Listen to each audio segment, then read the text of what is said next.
What's the word, man? It's your boy Bleezy, man. Here with another episode of the Bleezy Perspective, man.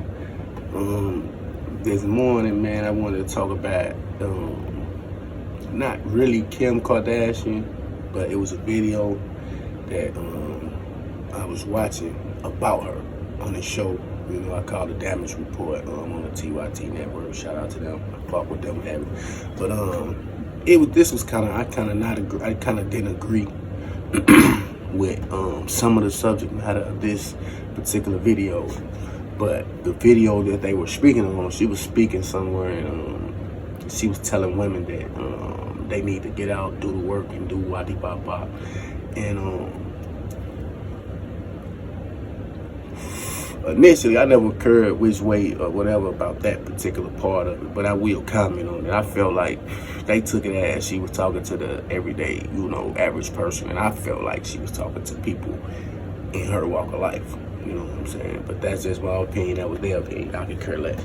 But what I took from it was like they decided and went back to some more, previous content of hers where they said she was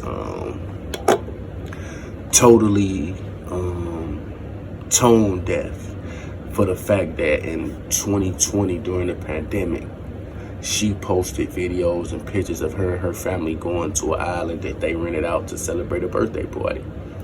And she said that things like that, makes fans feel a certain type of way because they can't lead that lifestyle.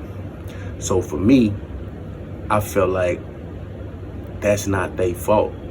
First and foremost, the fans are the ones who made them able to live that extravagant lifestyle, which is the fans' fault. You take money from your household to support them, to make their household flourish. So now because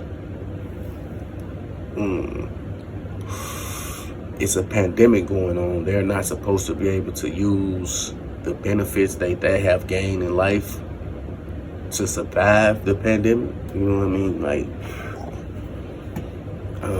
it's okay for the president to go in the bunker, you know what I'm saying, if a nuke hit, but, a rich person can't, take themselves to isolation from the pandemic, you know what I mean? But then it was like a lot of things, like they even complained about Nancy Pelosi's ice cream price or Cardi B buying her husband, whatever the situation was. It was just a few stories, and I just felt like, shit, them people got their money. Either they worked hard, somebody gave it to them, or however they accumulated. It's their money. You know what I mean? For the fan knew they couldn't do what these people could do before the pandemic. So for you to let that make you feel some type of way, that's your fault. Because first and foremost, if you're a fan of theirs, if you buy anything that they produce, if you're a consumer of anything them, then you wanted them to live that lifestyle. From my opinion, this is my viewpoint, and that's how I look at it. The people I'm a fan of, I don't care what's going on in the world. I don't ever care. I don't ever think I'm able to do the things that they're able to do. You know what I'm saying? That's pretty much what makes me a fan of them. You know what I mean? I'm a fan of Mary J., my favorite R&B artist ever, male or female. Can't do anything she can do. I'm a fan of Penny Hardaway, LeBron James, Dominique Wilkins, Russell Westbrook, Ken Griffey. You know what I mean? I was never able to do any of the things that they were able to do. Jadakiss, I think he's the greatest rapper of all time. Now, there are some things I've been able to do that he's smoke some of the maybe type of weeds, or, you know what I mean? But shit, I can't do what kids can do. You know what I mean? Like, it's just, Black Youngster, Yo Gotti, I'm fans of these people. I can't do nothing they can do before the pandemic, during the pandemic, after the pandemic over. So I don't feel no type of way about anything they do. You know what I mean? Because that's how it been. Like, the privilege has used their privilege to not have to go through what the less fortunate does. So that's my point on that. But I also wanted to touch on the NFL. I wanted to finish off with first off, let's talk about quarterbacks, man. Like, Aaron Rodgers, $50 million, man. You know what I mean? Who is it? Dak, $45 million. Mahomes, between 45 and 50 million a year, man. And don't get me wrong, man. Like, yeah, these guys can play, they can throw, you know what I'm saying? But what does throwing matter if you can't throw the ball? Or what does throwing matter if you have no one to throw the ball to? So if every lineman decided not to block, the running back decided not to pick up their backer coming up the middle, and or the receivers just decided to keep their hands in their pocket when the ball come flying their way, then what good is the quarterback? And then it's like these quarterbacks, one of them, like the ones they have marked up, might win a Super Bowl. You know what I'm saying? Once every 3 years, once every 4 years. You know what I mean? But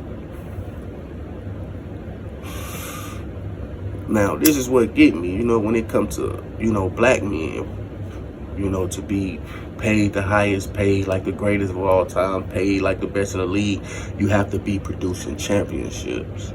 You know what I'm saying? When it comes to, you know, the white guys, you know, you can win a championship 10 or 12 years ago. And 2 MVPs mean you should be paid, not you winning championships. But my whole thing is just how they, you know, coddle to the quarterback position, period. You know what I'm saying? Yeah, the quarterback, you know, he makes a big difference, but without skill position, without blockers, he's irrelevant, man. And I believe, like a lot of those quarterbacks, they pulling out of there and they saying they're a bum. If you get them a line and some receivers, any motherfucker can play quarterback, man.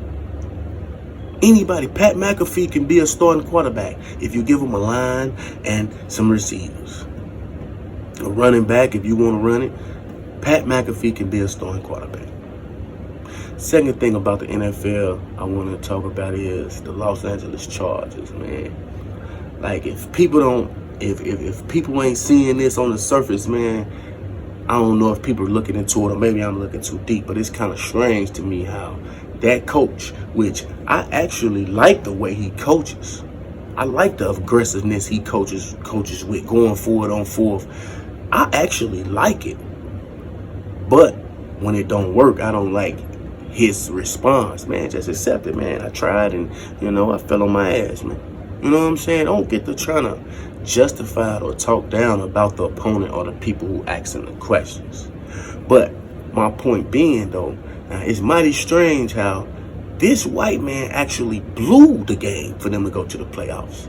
Like, if you watch that game, who was it they playing? Oakland?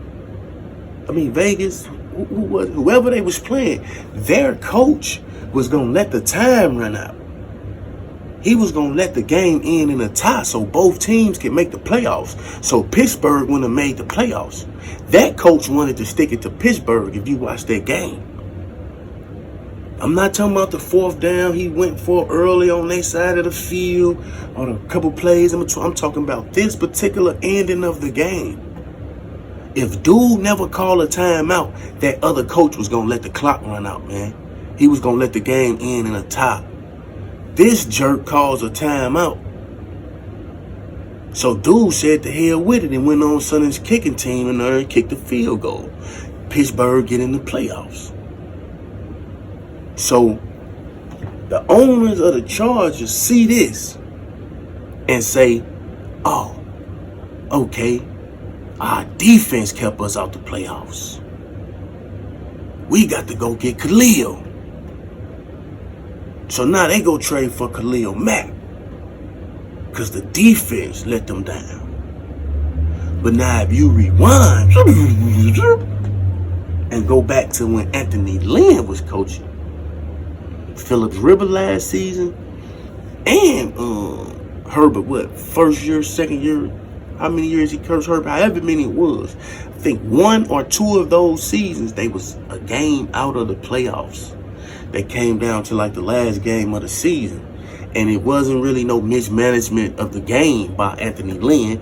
Their team was just outplayed. Or, you know, the people on the field, like the players, made a couple mistakes. The people who really, you know, make the action go,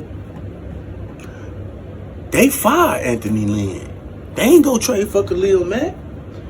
They ain't trying to go get TJ Watt or JJ Watt or, you know, one of these free rushers. They ain't go draft no another rusher to go over there with Bosa. They ain't do none of that. They fired Anthony Lynn. He was the problem. You know? But this white man take over and actually bumbles the game. He bumbled the game at the end. They go and get him some defensive help.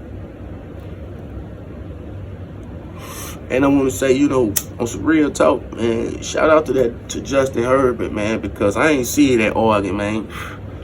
I thought you was overrated, fool. That boy could play. But, you know, that's Bleezy's perspective, man. And I'm out, man. I'll catch y'all the next time, man, when I come talk my talk, man. I'm out.